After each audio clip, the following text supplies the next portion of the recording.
Jamais sans la grâce, une dévotion matinale proposée par l'Église évangélique de la grâce en collaboration avec l'Institut de théologie de Cotonou.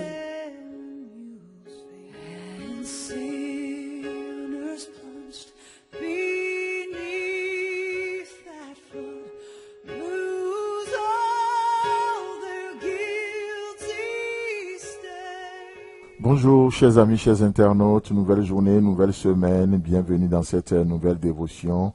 La fin de notre Ruth chapitre 2, le verset 9, ce matin, Dieu voulant. Il est écrit, « Regarde où l'on moissonne dans le champ et va après elle. J'ai défendu à mes serviteurs de te toucher. Et quand tu auras soif, écoutez bien ça, quand tu auras soif, tu iras au vase et tu boiras de ce que les serviteurs auront puisé. » Amen. Cette pensée m'a tellement béni ce matin. Quand tu auras soif. Vous savez, la vie chrétienne, c'est une vie de mouvement.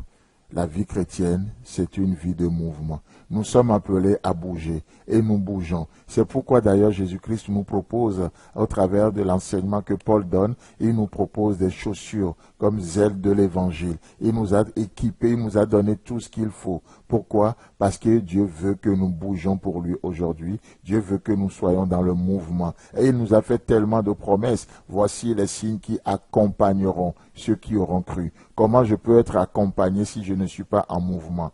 Non, je suis en mouvement. La vie chrétienne, c'est une vie de mouvement. Mais laissez-moi vous dire que alors que nous bougeons, alors que nous sommes dans ce mouvement, oui, nous dépensons de l'énergie et il arrive parfois que la force nous manque. Il arrive parfois que nous ayons soif.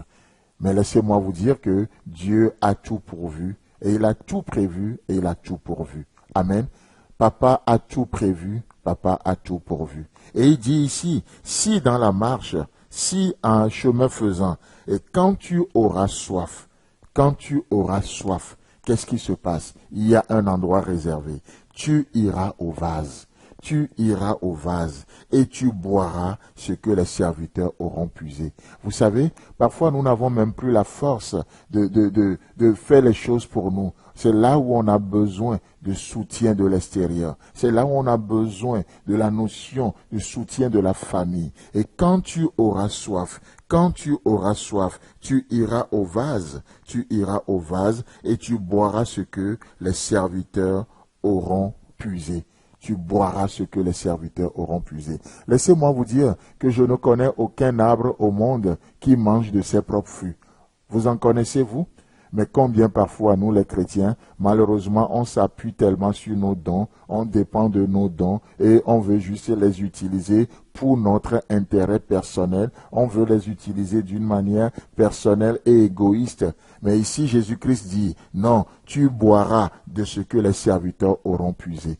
Tu boiras. En d'autres termes, tu vas te reposer du travail d'un autre. Et vous savez quoi? Et c'est ça la vie chrétienne. Lorsque Jésus-Christ était à la croix, il payait le prix. Oh, bien sûr, nous étions co-crucifiés avec lui. Mais littéralement, Jésus-Christ est mort à la croix. Et toi et moi, quand Jésus-Christ accomplissait et payait le prix, nous n'étions pas là. C'est pourquoi la Bible déclare que nous sommes des plus que vainqueurs. Nous vivons, nous profitons de la victoire d'un autre. Et c'est ça la vie chrétienne. Quand tu auras soif, tu iras au vase et tu boiras. Vous savez, c'est comme cet épisode dans Jean chapitre 7, lorsque Jésus se lève du milieu du temple et il va faire cette déclaration solennelle en disant, il est dit le dernier jour, le grand jour de la fête, Jésus se tenant debout s'écria, si quelqu'un a soif, qu'il vienne à moi et qu'il boive. Oh, quelle déclaration! Si quelqu'un a soif, qu'il vienne à moi et qu'il boive. Et cette pensée, Ésaïe nous l'a dit aussi déjà, n'est-ce pas? En disant quoi? Vous avez soif? Venez aux eaux, venez aux sources, venez acheter sans argent. Acheter sans argent.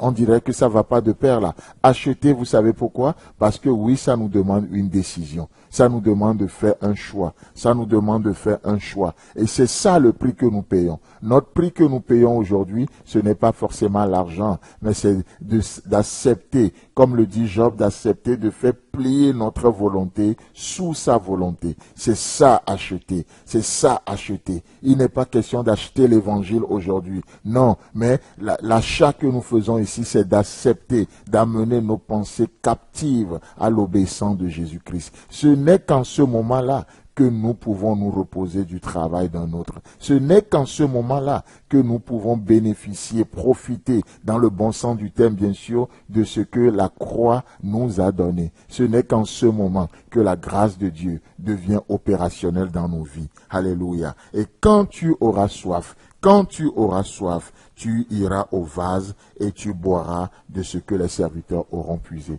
Frères et sœurs en Christ, as-tu soif ce matin? Si quelqu'un a soif, qu'il vienne à moi et qu'il boive. Que Dieu te bénisse. Amen.